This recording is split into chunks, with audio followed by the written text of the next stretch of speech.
บุญนมัสการพระธาตุหลวงเวียงจันทร์และงานวางแสดงสินค้าประจำปี 2025 จะจัดขึ้นในระหว่างวันที่ 1 พฤศจิกายน 2025 ที่จะมาถึงนี้ โดยจะจัดให้มีหลากหลายกิจกรรมที่สอดคล้องกับฮิตของประเพณีและวัฒนธรรมอันดีงามของชาติลาวเฮา ท่านนางเวียงพรแก้วขุนศรีหัวหน้าแผนกวัฒนธรรมและการท่องเที่ยวนครหลวงเวียงจันทร์ได้แถลงข่าวเกี่ยวกับการจัดงานดังกล่าวในวันที่ 21 ตุลาคม 2025 นี้ว่าบุญนมัสการพระธาตุหลวงเวียงจันทร์ปีนี้จะจัดขึ้นเป็นเวลา 5 วัน เริ่มแต่วันที่ 1 พฤศจิกายน 2025 ในวันที่ 1 พฤศจิกายน เวลา 16:30 นาทีเป็นต้นไปเป็นมื้อเริ่มงาน วันที่ 2 พฤศจิกายน เวลา 16:30 นาที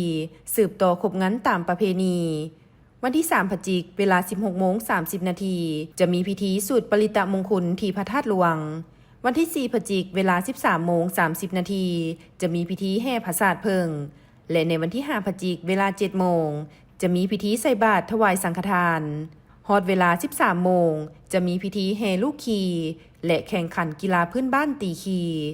หลังจากนั้นเวลา 19 โมงจะมีพิธีเวียนเทียนและจุดธูปเทียนบั้งไฟสักการะบูชาองค์พระธาตุบุญนมัสการพระธาตุหลวงเวียงจันทร์ในปีนี้จะจัดให้มีหลากหลายกิจกรรมโดยเฉพาะกิจกรรมอนุรักษ์วัฒนธรรมอันดีงามส่งเสริมการท่องเที่ยวลาวเที่ยวลาวโดยจะตกแต่งประตูโขงทางเข้างาน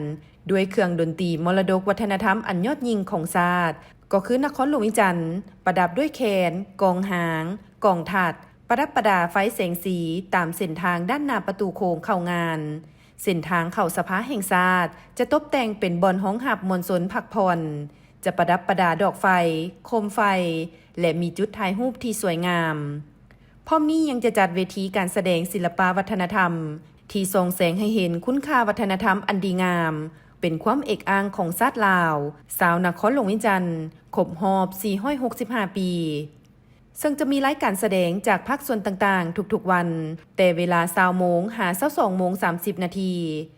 พร้อมนี้ยังจะวางแสดงรูปภาพประวัติศาสตร์เพื่อคำนับหับตอนนครหลวงเวียงจันทร์ครบรอบ 465 ปีติดพันกับบุญนมัสการพระธาตุหลวงและ 3 วันประวัติศาสตร์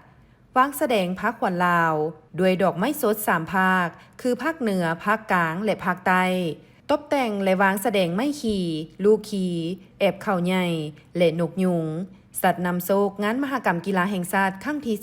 12พร้อมทั้งจะสายรูปเงาศิลปวัฒนธรรมรูปเงาประวัติศาสตร์และมีกิจกรรมตีมวยเพื่อกะเกียมให้แก่งานมหกรรมกีฬาแห่งชาติอยู่เดินธาตุหลวงพร้อมนี้ยังจะจัดงานวางแสดงสินค้าและผลิตภัณฑ์ตัวแบบอยู่เดินธาตุหลวงเป็นต้นงานวางแสดงการท่องเที่ยวนวัตกรรมใหม่สินค้าโอดอปสินค้าครอบครัวตัวแบบสินค้าผลิตภัณฑ์ภายในและวางแสดงสินค้าจากประเทศเพื่อนมิตรคาดคะเนมีห้องวางแสดงทั้งหมด 1,100 ห้องนอกนี้ยังมีประเภทสินค้าพื้นเมืองอาหารพื้นเมือง